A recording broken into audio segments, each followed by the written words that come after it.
everyone. Welcome to Too Much Boy Calls His Mother. This will be a movie review episode, and we will see what is up. We just finished watching Fiddler on the Roof. This was my first time actually watching Fiddler on the Roof. This is my mom's second time, third time watching, I Well, guess, there's bits and pieces. bits and pieces. I've never really sat down and watched the whole thing from beginning to end. But everyone knows how mothers usually watch things. You go into the living room, you watch a little bit, then you got to go back into the dishes. You go into the living room, you watch a little bit, and then you got to put the laundry from the washing machine to the dryer. Then you come back and you watch a little bit. And, what can I say? Yeah, so one little observation I noticed was that it starts off very bright, very positive. Starts off, summertime, and then in the end, it finally trickles down to the wintertime. And the scenes are very, obviously very cold, and it, I can tell where there's an appeal, and I can see where I guess people that were a little spiteful to religiosity, had to put in their 2 cents in it. They make it seem like tradition should just be removed. Hold on 1 second. Yeah, that's fine. Much better. Sorry about that. How tradition is something that shouldn't be respected, and how tradition can always be removed, and that you could always bend tradition. You don't have to deal with tradition, and if you're with tradition, then you're just an old fogey, and it doesn't really matter, and tradition makes no sense. And I was watching it, and like some parts of me, I really enjoyed it. Other parts I just took it as entertainment because it wasn't something that like was, I would say, I wouldn't say it's just like accurate. They talk about they have this. They're supposed to be like shtetl, from Yidden, and they have Shabbos, which they totally ignore that he goes to shul. They never really show him in shul and davening. That's the funny thing. They never show him in shul davening. And then he like goes that night to the butcher to confirm the marriage between the butcher and his daughter, and then the next day they're all working. It's Well, like well, maybe it wasn't. Maybe it might have been a few days later. You never know. Could have been a few days later. well, it was just the way I read it, it seemed like it was supposed to be the next day because he was hungover. Because what happened was he went ahead, Tuvia, right? Yeah, Yeah, Tuvia went ahead. Tevye. Tevya went to the butcher. They got drunk, went to the tavern, got drunk, danced and everything, and the next day they're all working, and It he's hungover. could have been mostly No, Shabbos. it wasn't because on Shabbos, if you watch the film, it's on Shabbos, and she says, "Oh, you have to go to the butcher tonight," and they go to the butcher that night. He goes to the butcher that night. So it's just a lot of stuff where it's just like clearly there wasn't any respect to orthodoxy or respect to traditional, religiosity of Judaism, and that was obviously what they were But like showing. you and I were talking about before, we said you can't with something it's a it was a Broadway show for years. It's a movie, it's entertainment, and we can't really get that much into the accuracy or whatever. But um, I remember when it was on Broadway, the original man who played Tevye was Zero Mostel, Mhm. and everybody thought he was Jewish. From what I understand, actually, his father was Jewish, his mother was not. But but he played. He was Jerome Estelle was known as being an unbelievable funny guy, and he was also a very wide, well, known comedian. And I don't understand why he didn't play Tevye in the movie version. Why they got this Israeli actor to play? As a matter of fact, there was a critique at the time when the movie came out that Zero Mostel spoke his lines. He was actually funnier. That he gave a more of a comic bent to the production, whereas Tevye, being a Jewish man from Israel, the guy who played Tevye, I think his name was Topol. What was Yeah, his name? Right, Chaim Topol. right. That he gave the lines a more serious bent. Watching him perform, I never seen Zero Mostel, perform, but I did enjoy the performance and how he presented his lines and how he presented the feelings that he was going through. And like I said, like I definitely could respect it as a traditional, um I would call it like a traditional Broadway show where don't take it too seriously, don't read too far into it. Um, it was just, a little it was just it was just fun. It was fun to watch. It was like 3 hours long. Which is why I was watching, going, doing things around the house and coming back. But the music, the dancing, what made it, a really amazing show. I mean, even as a yeah, because it's much more appreciated when you see it live as a show. Yeah, But the music was very rhythmic. It was very exciting music, very rhythmic, and tremendous amount of variety in the music. I was also noticing like the Russian scene where they do the dance in the bar. And I had friends in high school who were Greek, and um, I remember hearing, and it's so true, about the similarity that there is between the Russian culture and the Greek culture, the music and the dancing. yeah. It's that very rhythmic one, two, it's that stamping, and it's even the Russian language, the Russian alphabet, very, very similar to the Greek. Well, I mean, obviously we're just like understanding. I mean, who was written by was written by Shalom Aleichem. And I think it was written in like 19. Well, you said that basically the premise was taken from a number of the writings of Shalom Aleichem. Was it Rabinowitz? What was his first name? It was Yitzhak originally Rabinowitz? Solomon Rabinovich, Uh-huh. and there was stories called Hmm. Tevye the Dairyman, Hmm. and that's what it was all about. And I mean, it was similar to when I watched it. It reminded me of when I was a kid, hearing and seeing definitely a lot of fathers. I remember growing up seeing how they dressed and how they acted. Um, just the loud, controlling temper. I think I've seen that a lot when I was growing up. Hmm. And this the dress, like the Tevye hat. I don't know what it's called, but like I saw like plenty of men growing up wearing that hat and wearing and having the dress. I know Where was this that you saw this? like shul, people at I'm shul, sure wearing people at the. shul.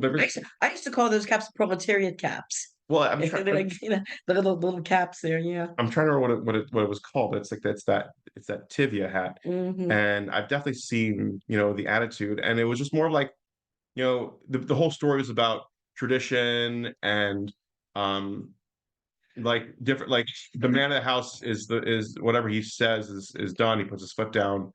Um, Actually, everyone spoke about this that years ago in the shtetl.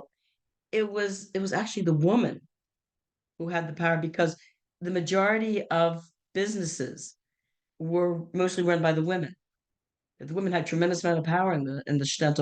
It was more of a matriarchal society than a patriarchal well, I society. mean, I was gonna say my last point before I finish my sentence was that the whole Before we joke. were so rudely interrupted, yes. Yeah, the whole joke of it was that you have, Tivia talking about he's the man of the house, he's gonna speak whatever he says, yada, yada.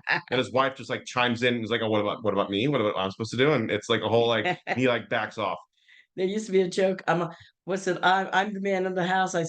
What's it? Something about I'm in charge of the house and I have my wife's permission to say so. Um, my question then is, I guess, did you see it came out in 1971? You didn't watch it till like what, 10, 12 years later? The movie? Yeah. Probably, yeah.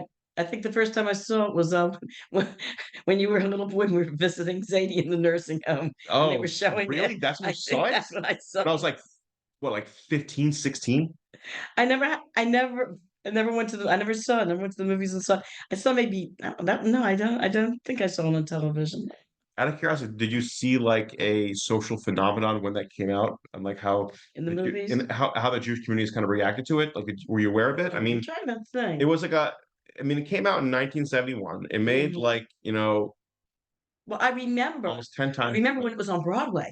It Okay. was very popular, and as a matter of fact, there were. I remember watching the Miss America pageant, and one of the contestants was talking about how she wanted to get involved in. This was a non-Jewish woman, a young woman, wanted to get involved in Broadway performing, and she mentioned Fiddler on the Roof that she would really like to have a part in that particular musical.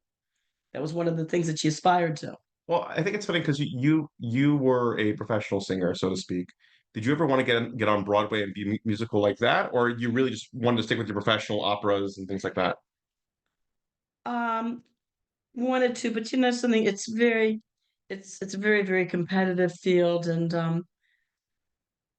I realized after a while, after I graduated college, it came towards the end, towards graduation, and how I was going to all these different auditions and everything, just how seriously competitive it was, and I didn't you know I knew I probably didn't have what it took for Broadway or whatever, but I remember though when it was a musical, there was a um on one of the news programs, um they did a special on a school in New York. I think it was a middle school in New York, where the music teacher, it was a it was a, predominantly black school, and the music teacher, I know he was white, I don't know if he was Jewish, but the kids decided they wanted to perform Fiddler on the Roof. And so the this news program followed them, basically, like how they put the production together, and they spoke to the kids and asked them how they felt playing Jewish roles. And the then there was one part of the program where they said the musical ran into a hitch because there was a big teacher strike in New York in the public school system that went for like, had to be for like 6 weeks, maybe 2 months, and really cut into the practice time for these kids. But that after the strike was over, they got together and they were determined that they were going to put on this play. They were not going to, they were going to, really work very hard and get this production on. And then it showed um, part of the production, and the black kids were amazing how they spoke the Yiddish lingo and how they played these Jewish roles, and that's what a lot of the news people couldn't get over. How these black kids were able to actually relate to that culture. Hmm. Well, I mean, it's very relatable. If you would do if you do a bit a slight comparison to Black culture in America and Jewish culture in Russia. Mm. Well, I did take a course in Black history, Hmm. and the teacher that taught it mentioned something about a lot of similarities between the Black culture and the Jewish culture. It says both cultures went through an extended period of time where they were slaves. And the result of that was usually in the slave culture that women turn out being predominant, like having, more power than say, like other cultures. And they said, and black women are known for being, very dominant in the house. Um, but I don't remember every other thing he said about, but like I said, this teacher said that there were a lot of similarities he thought between the black culture and the Jewish culture. So, out of curiosity, I want to go back to when you were a kid and when you were a teenager and I guess a young adult. Um, what did you have, like, I guess, favorite show tunes that you used to sing a lot when you were Mostly West Side Story. West Side? You love West Side Yeah, Story. me and my sisters. Yeah, but me and my older sister, mostly West Side Story. Like if we're getting ready for a date, we start singing "Tonight, Tonight, won't be like." We would sing that song from West Side Story. That's awesome. Yeah. What do you like about West Side Story? Hmm. The music, obviously. Yeah, yeah. The music, and really, was it? Yeah, it was supposed to be a modern day Romeo and Juliet. Ah, Basically, that's what it really was supposed to be. here, come a Yeah. little closer because I'm gonna make sure it's, yeah. Try to Okay. keep you in the And screen. keep me in the loop. Oh yeah. Huh. So I guess my other question would be like, did you maybe try to write your own plays and try to make up your own songs that you would imagine, would go well in a musical and whatnot? No, I never did that. Really? Were you you were in some plays though growing up? Um, not I'm trying to think, not so much in high school, unfortunately. How come? It was one of these things where first of all, I was not in the I was in the orchestra. Hmm. So I was not in the choir, and I was not in the drama department because I was already taking voice lessons at Peabody at the time. So I felt the what I was doing vocally was already covered. And so why be in the choir when I was already taking voice lessons at Peabody? But I enjoyed playing violin, and I didn't want to lose my proficiency in violin. Did you So I stayed in the orchestra. did you ever record But yourself? Playing violin? No, and I guess playing violin, or because we do have a recording online that we posted up on the Yeah, YouTube my channel. senior recital. Your senior recital of you singing. It was Yeah. very fuzzy, unfortunately. I tried to figure out Mm. how to make it easier, but like it was still pretty fuzzy. Well, I was when I was in college, I was in that production from Baltimore Junior College at the time it was Yeah. called, yeah. And they did what they did was they did scenario, they did basically um scenes from three major Broadway productions. One was Mary Sunshine, which I was the lead. Then they did one from Bloomer Girls. Bloomer Girls, these were, by the way, these were all productions that were done like in the 1930s and 40s. And then there was another one. Oh, another one was done during the 1960s. It was On a Clear Day. What's that? On a Clear Day. It was that was done during the 60s. I think it starred Barbara Streisand. They made it into a movie also. I think Barbara Streisand and I forgot his name. Yev. What? How do you pronounce it in French? Yves. Something. I forgot his last name. It was a French What was it gentleman, called again? French actor. It was called On a Clear Day. That was and So that was about it's about a woman. She goes to a hypnotist, and yeah, that's him. He's Italian, wasn't? What? I thought it was French. Oh, okay. So okay, Yeah. he was born in Italy, Oh. and then grew up in Marseille.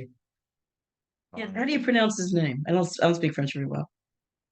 I'm trying to see figure it out, but yeah, I mean it's. Hold on, Yves Monteux.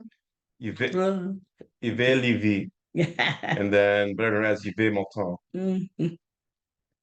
So anyway, I think the thing is, what is she goes to a hypnotist and he actually takes her back. He finds out she's the reincarnation of this British lady who had fallen in love with an artist. And the problem is he falls in love with who she was in a previous life. And later on in the play, she realizes that he really doesn't love her as she is, but that he loves her for who she was in the previous life. Interesting. Yeah. So So that was in there. And then also I was in Harvard. When I was in college, I was in the Harvard opera. Harvard opera was a I was a volunteer in the chorus. And okay. we did La Boheme. La Boheme is we were in La Boheme and in uh, oh Semetin as Bordered Bride. That was So in those two productions. I mean, so it seemed like you did also have a passion for plays and playwright. Did you ever Mm. think of writing your own play, or if you'd had a storyline, how would it be? How would it go? Oh gosh. Like what would you want it to be about? Actually I have Really? thought of some plays. What, Um there was I had an idea. Yes. again, I keep you in frame. See, this Okay. is the frame. Yes. I'm trying to keep you in frame. I like making videos and shorts with us, and it's very frustrating where Mhm. I'm talking to you and like this is what you are. You're talking and you're explaining and you're moving and now going back and forth. I'm like, just stay in frame. Okay. Here's the frame. We're So gonna stay. Just look at yourself and make sure you're staying in frame. must I? Oh gosh. Yes, make sure you're in frame. If not, I'll just go like this, and then you'll have it. But yeah, you were saying. I've often had an idea for basically it was Erev Pesach, an actual like it was like a few days before Pesach, and your father and I had just moved back to Baltimore, and Etty was a baby. It was we oh she was about almost she was almost a year old, Yeah. and we were getting the apartment ready for Pesach and everything. And I've often it was we were you know like young struggling couple Yeah. with a new baby, and all the things that we were putting up with, our families, they were helpful, don't get me wrong, but they were very critical of the fact that, we had taken on a frum lifestyle. Um, and it was I was going to entitle the play Searching for the Comets. Searching for the comments. Yeah. Okay. And it was basically about that couple days before Pesach, trying to clean the apartment and taking care of a baby and dealing with family issues. I honestly would Yeah. love for you to write that. Would that be okay? Can you like have that next thing you can try to work on, and then like we can discuss it, elaborate that a little more? The title you said you want it to be I wanted to be called Searching for the Comets. searching for the comments. Mhm. I was thinking about it in terms of being an ear play, What's an like earplay? like a radio play. I was thinking in Oh, terms of a radio play than an actual stage play. so we can just easily do it now on the podcast and Yeah. just be like, just read our lines and write a whole thing up. It'd be Oh fun. gosh. We'll do a short play, like a 15-minute play, maybe. I will. How would the storyline go? What it'd be like, mother's, cleaning for Pesach and goes, "Sla, sla, oh, please." And then the husband goes in, "Yes, honey. Oh, I see you're very busy. Leave you alone. Yes, like." And What's it? Your father and I saw. We were laughing about. We saw the movie Overboard with Goldie Hawn and what's his name? Kurt Russell. girls, okay. And there's a part of the movie where he comes over to she's got all this work to do. And Hmm. he comes because he says, I'm gonna help you. I made a list for you about what you need to do. And he hands her the list and walks out the door. So would you want to make it humorous or would you want it to be more serious? I don't know. I haven't written it yet. So let's talk about it now. Why not? We can make this interesting and see where it goes. We have all the tools here. We can go ahead and like create something. We have everything that we're capable of. We even have a fan base. You can make it, and we'll have like people want to be interested in it. So you have the capabilities right in front of you. All you have to do is just go for it. So let's go ahead and spitball here. All right. So how many how many characters are there going to be? It's going to be the mother, the father, the baby, and then the mother-in-law, the father's mother. That's always like a good thing. And then maybe the mother, maybe the father-in-law as well. And they're going to come in, and then you're going to have like, I guess, so maybe a rabbi could be in, a nosy neighbor. A nosy neighbor is a good thing. Oh no, we had a landlord. Oh shit. Oh my god. Oh, That tell me more. This is good stuff. This is boy, good that stuff. we had we had this landlord, your father and him, oh man, they talking about butting heads. Oh gosh. Um, I'm sure Tatu was very well mannered and careful with his words. You know? um, this landlord was, always, of course, nudging us for the rent all the time, and he put, oh gosh, he put a box on the heat. What do you mean a box on the heat? He put a box on the thermostat. So he kept it what at 68, 72, Something like that. No, 75, it 65. had to be 65. It was freezing. It was Ooh, always cold. in the winter time. Always cold. Yep. So Mhm. Pesach time. So maybe Hanukkah. It's more it's colder, a little drearier. You want to make it more like is it supposed to be a drama or Kind of a no, not kind of a dress. It's like a a comedy? kind of a Pesach some, works well with the something, comedy. something, Cleaning for Pesach adds the along the stress. lines of comic and kind of like semi bittersweet kind of, So what exactly happened? If you could, do you remember the and scenario? I remember as um this one point where we didn't have a lease. We were just it was like an informal rental Yeah. One of those. situation. Yeah. And he wanted $15 more for the heating oil. And I told you, I said, I think we should, yeah, this is when the price of oil was really going up. Hmm. I said, let's give him the $15, but we want that box off the thermostat so that we can control the heat then. And your father refused. Your father did not like didn't want to do it. Yeah. The wife came over, tried to talk your father into it, telling him how expensive the oil was getting, and he would not listen to her. And she turned to me and she said, "Boy, your husband's stubborn," and walked out. And so what happened was, so he said, "Okay." So the landlord said, "Okay, forget the $15, but I control the heat." I said, "Yeah, but please put it on 68. Please put on 68." So he comes over and I'm watching him fidget with the box. And I said, "Wait a minute, that's not 68. You've got that like 65. No, it's 68." So Sam's the box on, in fact, it was less. I think it might have been 60. Oh wow. And then there was one time where there was one day where I don't know who did this. I have my suspicions, But there was one day where it was in the middle of the winter, it was freezing, it was so cold. I couldn't even dress your sister was a baby. I couldn't even dress your sister. Mm. I was keeping her in her bunting outfit the whole day. So I called the landlord's wife and told her about how freezing it was in the house. So she said she was in bed. She wasn't feeling well, but she said she'll get out of bed and check the heat for us. She calls me, she goes, I can't believe it. Someone shut off the heat.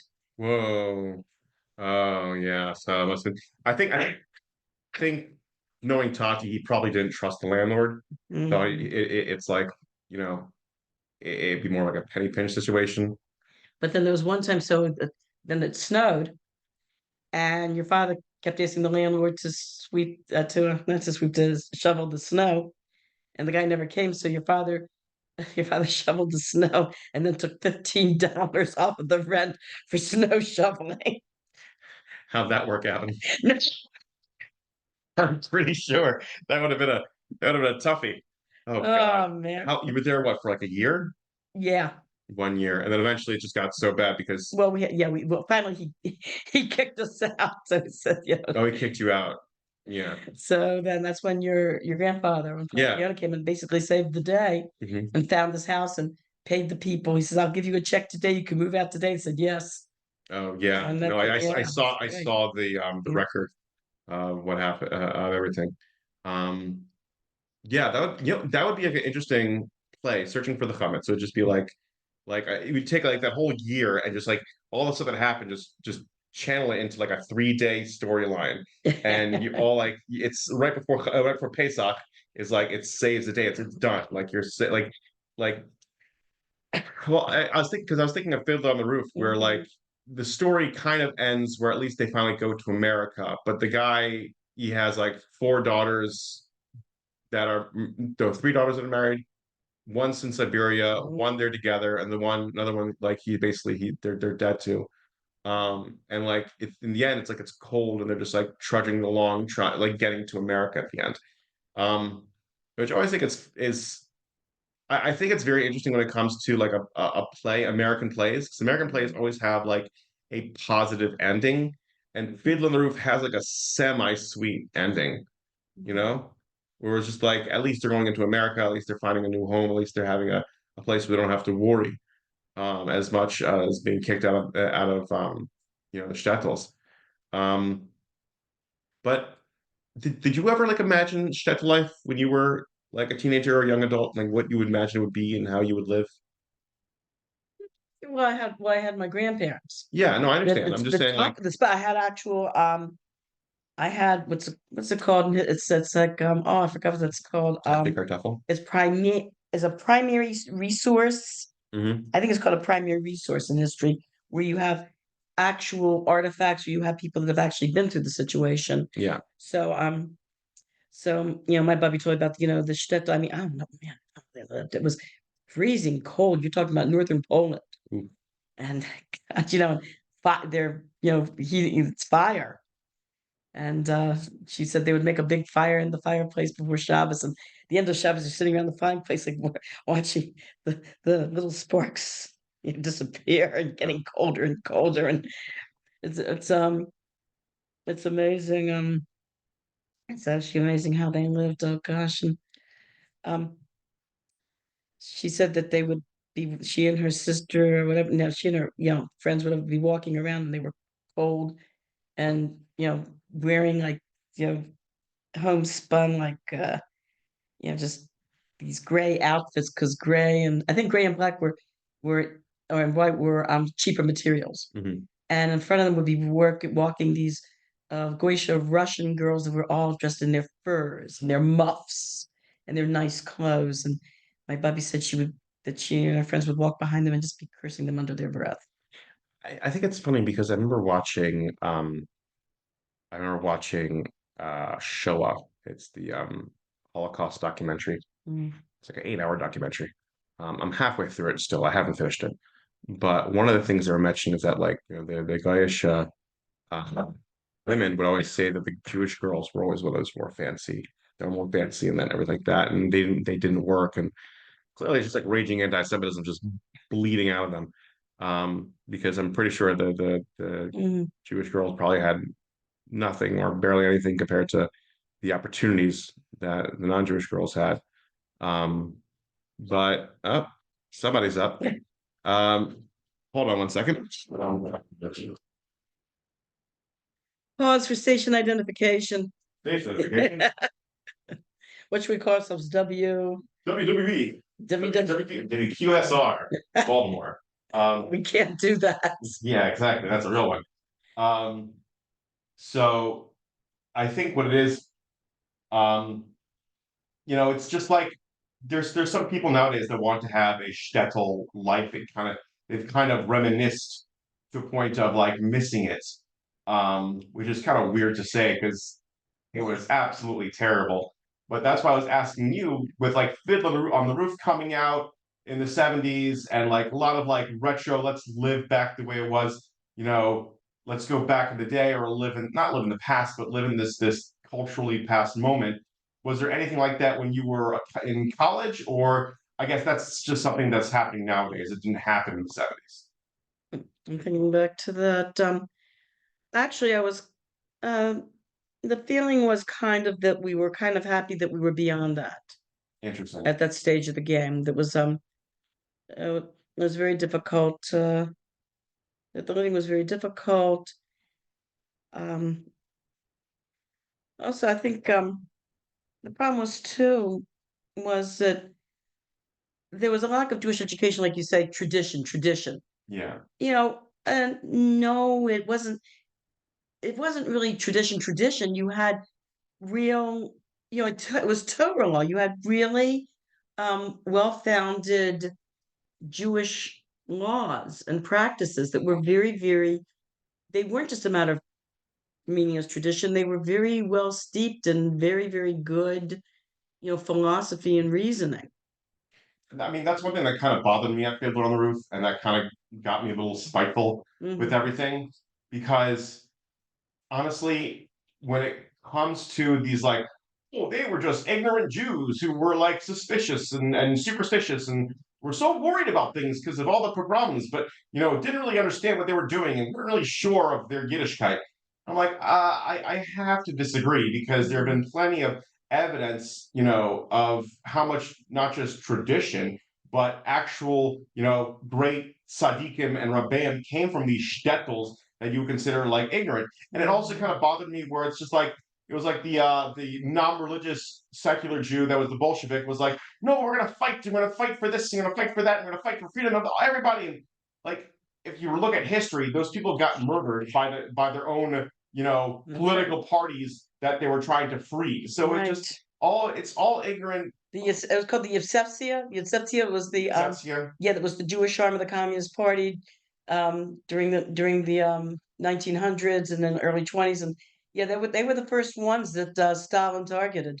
I mean, that's Yeah. just, a lot of these Jews, and I watching Fiddler on the Roof, especially being filmed in the 70s and early 70s, late 60s, understanding the hippie movement and understanding the like non-religious Jewish movement at the time, Right. where it's more of like, we don't need all of this. This is unnecessary. We can live our Yeah. lives. Just we have love, and love will conquer all. And just be ourselves, and that's all we need to be. Like we just don't have to worry about all these traditions and rules and hierarchy, especially the patriarchy that's telling us what to do, Mhm. and it's just like, dude, that the whole foundation of a household is a solid father and a solid mother that work together that have these moments. And I think it was part of the movie was kind of just mocking that or trying to ridicule it. And I just felt like, Well, that's what Shalom Aleichem did in his writings. yeah, He was a maskil, and for those who don't know, maskil meant they were the like I said, they were the offshoots of the reform. They were part of the reform movement. Were called the maskilim, and he was one of them. And the aim for his writings was that he was trying to basically ridicule um, or what we call today Orthodox Judaism or Torah Judaism. And in many respects, it kind of had the opposite effect that, like in my generation, we kind of became curious about uh, what this was all about. yeah, But what made me feel so sad when I was watching, especially the end of the movie, is thinking about what my grandparents went through I mean, okay, yeah, you need to leave. I mean, the future would just be more and more pogroms. But they came to this country, a different country, different culture. Um, it was really sad. Many of them assimilated. Many of them found that they couldn't get jobs if they kept Shabbos. And then the 1930s hit, and you had many rebellion during the 1930s. That's actually poskin that Jews could work on Shabbos because it became pekuach nefesh. I mean, there was no food stamps, no, social services, none of that. You you had a case if you didn't work, and didn't have money, you had cases of serious starvation. Yeah. I mean, I think that's what I find. It was just that was a sad part of history of just that struggle. And I Mhm. think nowadays we're in this moment of like, well, what do we do now? Especially what's going on, you know, in the political field in America right now and in the world, and how, places like college campuses barring Jews and things like that. Like it's a concern because you gotta ask yourself like, what's the next thing? Like when's the second foot gonna drop? And like we're seeing a second foot slowly come down, and we're just trying to figure out like, well, where do we go next? What do we do? How do we handle this? And it's just like it's that's going to be like the challenge, in my opinion, of the next. I think a lot of Jewish people are doing like, a lot of us like I asked you and a couple other people, what are we doing? And the answer seems to be mostly the same. Right at this point, waiting and watching Yeah, it's a wait and to watch. see It's a wait and where watch because just we don't know what's going to happen. We don't the know what's going to go. Where can you go? Um, Israel. yes, but then people get worried because first off, it looks like right now that Egypt is having issues with Israel. Lebanon's having issues with Israel. Syria's having issues with Israel. What else is new? I know it's like again. So what else is new? So like, well, like where do you like where can you go? And just like I personally would want to make Aliyah just right away, but I understand like the only way to make Aliyah would be to wait and see and figure out, well, what's the next move? What are we going to do? Um, Well, it's been said that when Mashiach comes, that it's going to be the last stages mhm. prior to the coming of Mashiach. It's going to be very, very quick. Yeah. Changes are going to happen very, very quickly. Well, I mean, we can see now changes are happening very quickly, and I think everyone's looking at November 4th and and looking at the elections and seeing where the elections are going to go to figure out, well, what's going to happen, where are we going to do it, where are we going to go. A lot of people are saying Trump's going to win, just because the way Biden has been handling everything, it just doesn't seem something that a lot of Jews feel comfortable with, especially fumbling the ball with Israel going into Rafah and things like that. And Netanyahu doing his own thing. It's a whole, there's a lot of opinions going everywhere, but it's just the question is what would be the safest spot? What's interesting, like we talked about before, like how the Jews came to this country, many of them assimilated, and you know, Forgot their but traditions or left their traditions on purpose. but it's interesting since October 7th, you see on YouTube how a lot of Jews who were part of a lot of the liberal movements, who were very assimilated, are shocked at the anti-Semitism that they're experiencing Yeah, in these organizations where they had participated for years and thought these people were their friends. no one's your friend. In my opinion, no one's your friend. They're all just acquaintances that people take advantage of or they take advantage of you. And it's a tit for tat. It's a quid pro quo. And we don't count. We never will. We never have. We're never going to be part of the in crowd. We're always going to be the outsider and just accept it and stop trying to go ahead and be the cool one. Just stop. We're nerds. It's okay. Okay. Actually, I liked nerds. I know him. You're Jewish. Yes. I actually like my boyfriends, everything. They were the nerdy one. I like the nerdy ones. I didn't like the jocks. You're proving They're right. not impressive. Yeah, exactly. Not All impressive. right. Well, this concludes our episode. Thank you so much for listening and maybe even watching. Take care. Love Bye you. bye.